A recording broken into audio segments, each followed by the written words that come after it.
realise what the idea of the night is, and we would ask you not to acknowledge Mick or Nettie Nolan as they come in. After yesterday, that might be pretty easy. So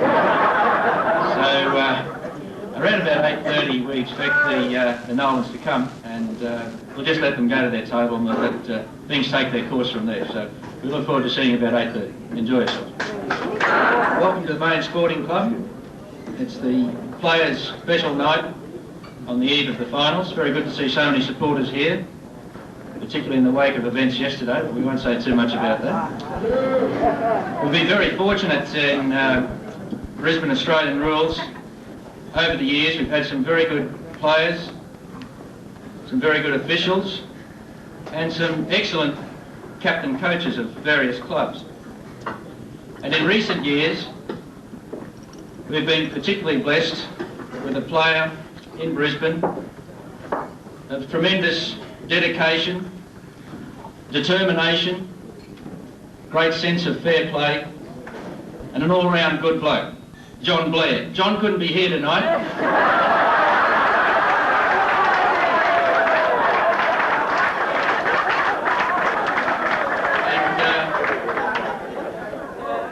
And like John Blair, we've got another apology from a chap named Roger Clemson. But Roger asked me to pass on this message. He said, "Michael Francis Nolan, come on down, this is your life."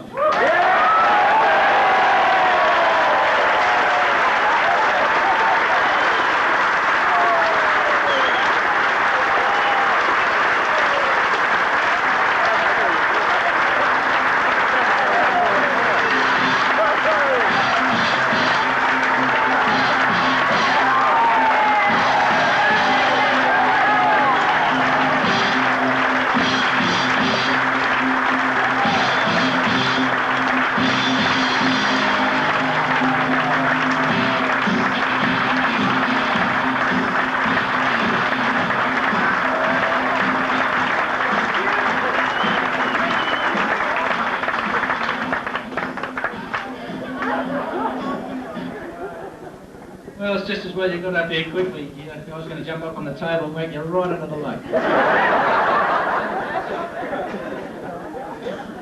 Well, so you're surprised. No, just glare at me. It's all Nettie's fault, don't blame me. Michael Francis Nolan, born 9th the 11th, 49, correct? We had a spy in the camp. It was better than David Kerm, this bloke. That's really 1950. After I said you were such a wonderful bloke like John Blair. Mick, during your VFL career at North Melbourne, you became a household name, affectionately known as the Galloping Gasometer. That was a name given to you by Lou Richards. What did you really feel when Lou dropped that nickname on you?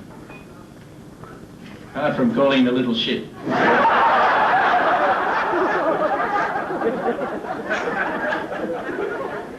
Well, I started calling him a little shit well before he dropped that nickname. I remember one day I was playing at the Junction Oval against Fitzroy, and I'd kicked 5 goals too. Lou wrote in the paper on the Monday morning that the only good that I was on the ground was enabling the seagulls to have a shot as they flew overhead at the top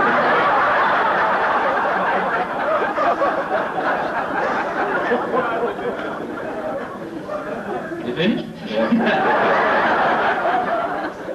You also, I believe, it became such sort of a great story around Victorian Football League circles that you did get a job, offered a job with the Gas and Fuel Corporation of Victoria.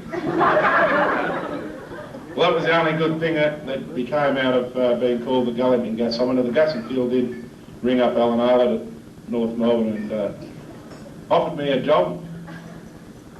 I wasn't all that willing to do too much work, so I accepted the job. Well, nothing's changed. Since I've been in Brisbane, I just work my little butt off every day. I'd heard that. Mick, here's a message by way of reply from Lou Richards himself. This, by the way, is from Cecil B. de McComb, who organised all this. And we must apologise for the quality of some of the filming. It was done indoors on a very, very rainy afternoon at the Doncaster Shopping Centre in Melbourne, where Lou was doing Lou Richards. At last, I've known you for many, many years, and of course, we became very good friends. As a matter of fact, I feel very proud that I named you the Galloping Gasometer. At least it got you a job at the Gas and Fuel Company. But I don't know whether you people know at the show there tonight that Mick is like all ruckmen, not too quick on the uptake. On a clear day, when he was down on Melbourne, he could look in one ear and see Port Phillip play through the other. And I don't know whether you know too that Mick was in the same grade for so long at school. The kids used to bring him apples. They thought he was the teacher. He spent the best 17 years of his life at school, in grade 3. And whenever Mick gets into a taxi cab, the driver leaves the vacant sign up. And poor old Mick went to see Lawrence of Arabia once. And he ordered 2 tickets in the shade. That's how dumb Mick is. Also, Mick, I don't know whether you know this too about Mick, but he was standing outside one of those massage parlours in Queensland or Brisbane. And he waited outside for 3 hours, waiting for the red light to turn green. That's how funny that Mick Nolan is. But seriously, Mick, as Barry Cable said many, many years ago when you were starring down there in North Melbourne and doing a great job, he played with some great ruckmen in his time, and he said to me that you were the best not ruckman of all time. There was one big thing about you, Mick.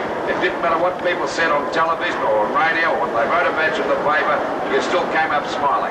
I hope you have a great, successful night. I know you will, and may you continue to do well up there in Brisbane because you're a good guy, and I bet everybody at that show there tonight loves you.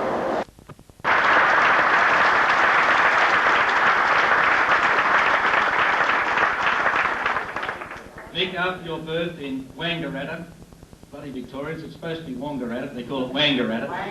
You grew up in a small country town of Tarrawingi.